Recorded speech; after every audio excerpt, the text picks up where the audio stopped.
Notre planète renferme une quantité d'énergie phénoménale sous forme de chaleur. C'est ce qu'on appelle la géothermie. Et heureusement, il n'est pas forcément nécessaire d'avoir un volcan ou un geyser à portée de main. La géothermie, on la retrouve partout.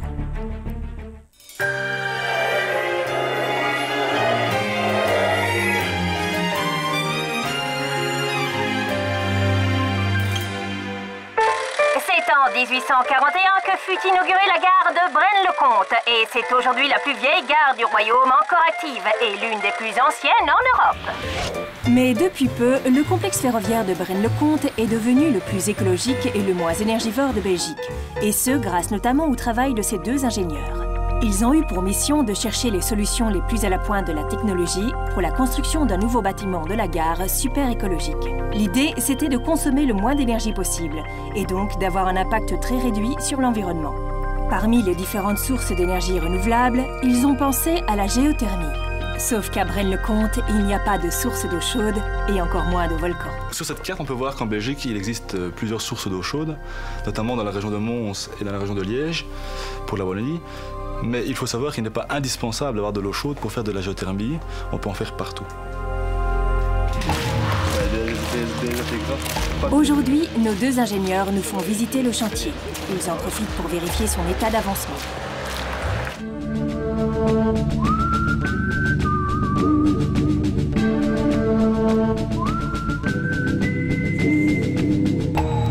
Et c'est d'ailleurs un grand jour. Les forages des puits géothermiques ont commencé.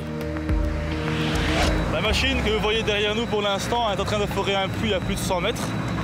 On va via ce puits puiser la chaleur dans le sol pour la restituer dans le bâtiment en hiver. Et en été, on fera exactement l'inverse. On prendra la chaleur dans le bâtiment pour rafraîchir et réinjecter la chaleur dans le sol.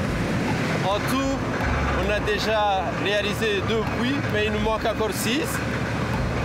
On a besoin de 8 puits pour le bâtiment. Les 6 qui nous restent encore à réaliser ici une semaine, ça sera terminé. Alors que le gros œuvre n'est pas encore terminé, nos deux ingénieurs s'intéressent au forage nécessaire à l'installation du système géothermique. Le principe de base bien connu, c'est que plus on creuse profondément, plus la température augmente. En moyenne, à 2500 mètres sous la surface, la température est déjà de 100 degrés. Mais il ne faut pas descendre autant pour obtenir de bons résultats. Aux environs de 100 mètres, la température de la croûte terrestre est stable, autour des 10 degrés, et ce, en été comme en hiver. On va utiliser ce phénomène pour faire fonctionner la pompe à chaleur, qui est en fait une machine à circuit fermé où circule un fluide, un peu comme dans un frigo. En été, puisque la température ambiante est élevée, ce fluide est sous forme de gaz. Il est d'abord compressé, puis envoyé à la profondeur de 100 mètres. Ici, il donne sa chaleur à la terre environnante plus froide. Il devient liquide. C'est la condensation. Le fluide ainsi refroidi remonte vers la surface et peut être utilisé pour refroidir l'air ambiant de tout le bâtiment. En hiver, on inverse le système. Puisque la température ambiante est basse, le fluide est sous forme liquide. On va le décompresser, ce qui va le refroidir ultérieurement. Quand il atteindra les 100 mètres de profondeur, il va récupérer la chaleur du sol environnant, plus chaud. C'est l'évaporation. Le fluide ainsi réchauffé remonte vers la surface et pourra être utilisé pour chauffer l'air ambiant. Grâce à la température constante du sol qui est de 10 degrés à la profondeur de 100 mètres, on augmente le rendement de la pompe de 50%. La partie la plus spectaculaire du chantier, c'est sans nul doute le forage des puits géothermiques. À l'aide de cette énorme foreuse, on creuse un tunnel vertical de presque 20 cm de diamètre. Et ce, jusqu'à une profondeur de 100 mètres. Ce qui nécessite pour chaque forage une demi-journée de travail. Le positionnement de chacun des puits n'est évidemment pas dû au hasard. Il faut éviter les couches de sol trop dures, qui pourraient être impossibles à franchir avec ce genre de matériel. On le voit, le forage pompe une grande quantité de terre et produit beaucoup de déchets. Le tout à quelques dizaines de mètres seulement de la gare, qui doit rester opérationnelle pendant toute la durée du chantier. Un vrai défi donc.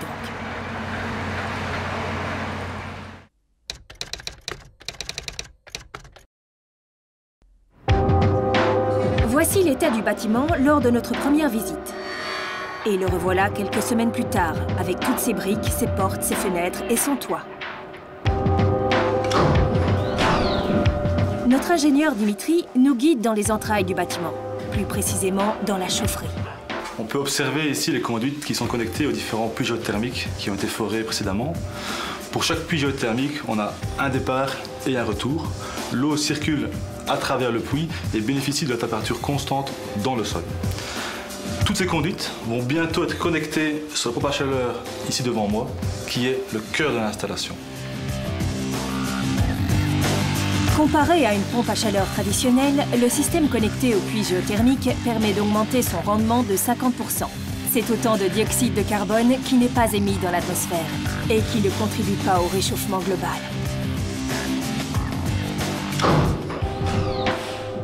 Notre autre ingénieur Théoneste nous fait visiter l'un des nombreux futurs bureaux. Ici, on est en train d'installer un système innovant et astucieux pour remplacer l'air conditionné en été. Les tuyaux que vous voyez servent à refroidir le local. Comment ça marche? C'est l'inverse d'un chauffage par le sol. Dans un chauffage par le sol, l'air est chauffé, il monte et chauffe l'air du local. Ici, c'est l'inverse. On a de l'eau froide qui circule dans les tuyaux. L'air est refroidi, il descend pour refroidir l'air du local. Le liquide qui circule dans les tuyaux de ces plafonds froids provient lui aussi des puits géothermiques, après avoir été refroidi par la pompe à chaleur. Sans oublier que, contrairement au système de conditionnement d'air traditionnel, l'air est ici simplement refroidi, sans être asséché. Un plus pour la qualité des conditions de travail.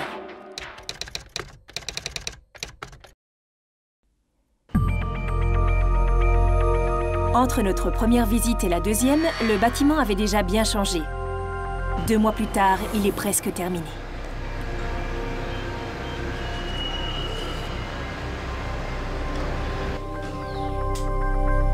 Dans la chaufferie, tous les différents composants sont maintenant installés. Les techniciens procèdent au tout dernier réglage. Et comme prévu, les puits géothermiques sont maintenant bel et bien connectés à la pompe à chaleur, qui n'attend plus qu'à être démarrée.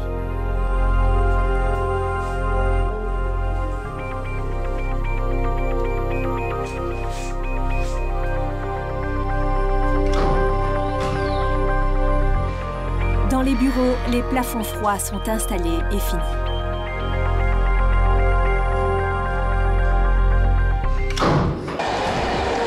Et la cerise sur le gâteau, on la retrouve sur le toit. Une série de panneaux solaires thermiques ont été installés pour chauffer l'eau sanitaire. Tout comme 3 rangées de panneaux photovoltaïques pour produire de l'électricité propre grâce à l'énergie du soleil.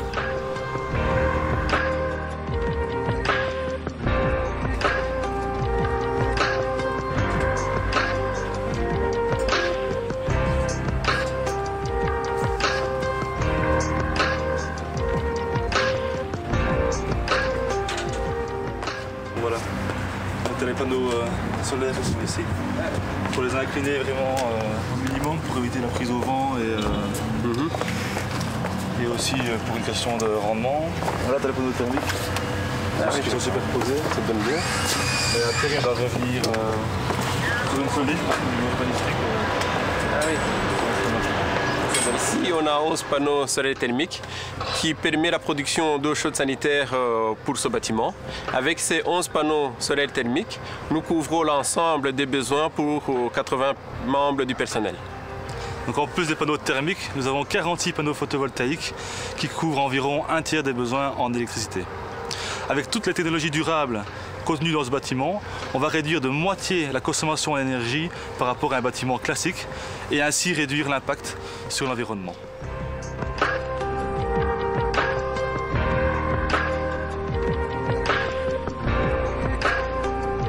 Ce nouveau bâtiment constitue un exemple à suivre dans la lutte contre le réchauffement climatique, dès sa conception et tout au long de sa construction.